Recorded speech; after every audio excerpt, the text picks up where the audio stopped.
But I would urge you to keep in mind that to sustain this, you're going to need to have public buy-in. And there were also some very interesting comments about how you could stimulate public buy-in. And we're discovering some of this at the bank. Let me share a story. We've launched an open data initiative. When I came to the bank has got incredible data and information sources. I discovered that we were still charging for some of it. And there was an understandable bureaucratic reason why this was the case. And that even though, as an institution, it may not have made sense for us to charge for some of this information. Individual offices would get an offset for their budget of $1 million or $2 that was important. And so it eventually took some centralized direction to say, no, we're going to provide the information for free as a public good. But then once we went beyond the information, we started to say, well, what else do you have? And it turns out that we have incredible data sets collected. So we started making data sets available. And that opens up to a whole new community that starts to see the ability to do things with those data sets. But one way we're encouraging broader receptivity is some contests. So we're having some contests on developing new applications for these data sets. And this may be something to think about in the Moldovan context. If you provide the information and data, that you then try to draw in perhaps some younger communities by offering some contests for applications on its use. And this leads to the second point. What's really impressive about these changes is that you can never, people sitting in a room can't predict it. All of a sudden it comes up somewhere. So we recently in Haiti did overflights of some of the most damaged areas. And our original idea, which was quite intriguing, was that because of the camera angles, we could bring in structural engineers from around the world. We didn't ever come to Haiti, just looked at the photos, and could evaluate about 70% of the structural capacity of these buildings. So we could bring in structural engineers without ever having them in Haiti. But then we posted the information up on various sites. And all of a sudden, various groups, there was one in Purdue and others, would say, well, we noticed that the blue tarpaulins are in certain patterns. And then we did an overlay of kind of some of the earthquake faults or the waterways.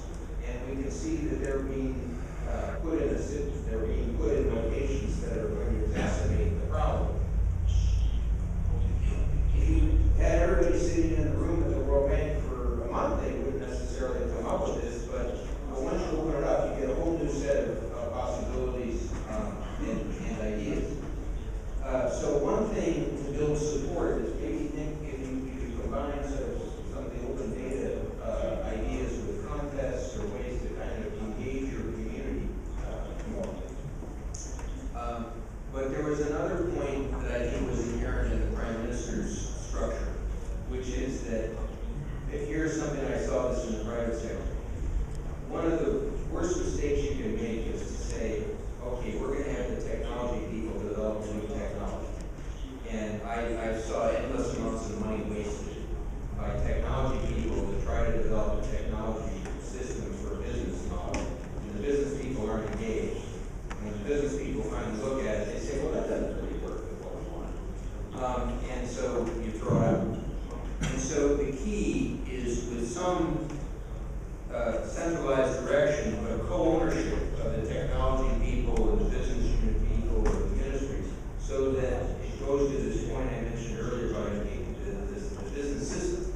So if you're going to have a system of driver's license renewal proposed, you have the people who live with the system and then engage with the technology people. So you have to match them up over time. And the last observation, which I just want to emphasize, because I think it's a very impressive one. I think anybody who comes to Moldova, Prime Minister, is struck by the issue you have of overseas Moldovans.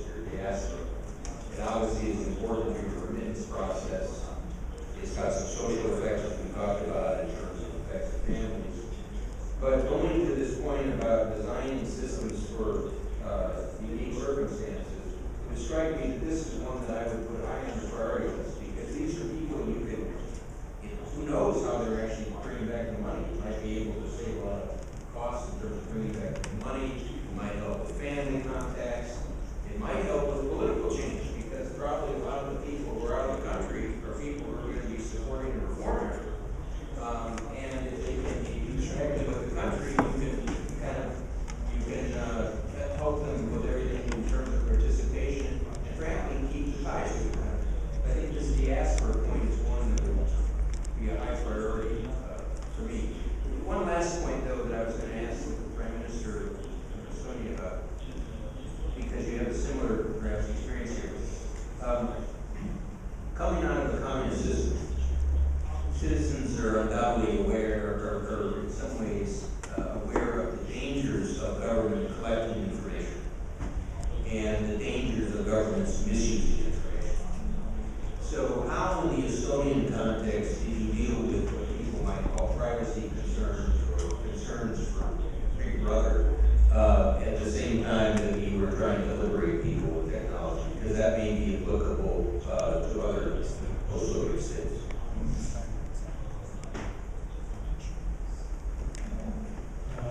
That's a very good question. I must say, even in Estonia, the fear exists, and a lot of the fear we must move past already here before we must test before we want something, because you must be sure that you are secure. Cyber defense, cyber security are an important part of all this what I described. And we are never once in Estonia just approached it before we have put forward also this with the laws. They will again matching this ethical and all this one. Secondly, we are really have to prove that they are not having proof.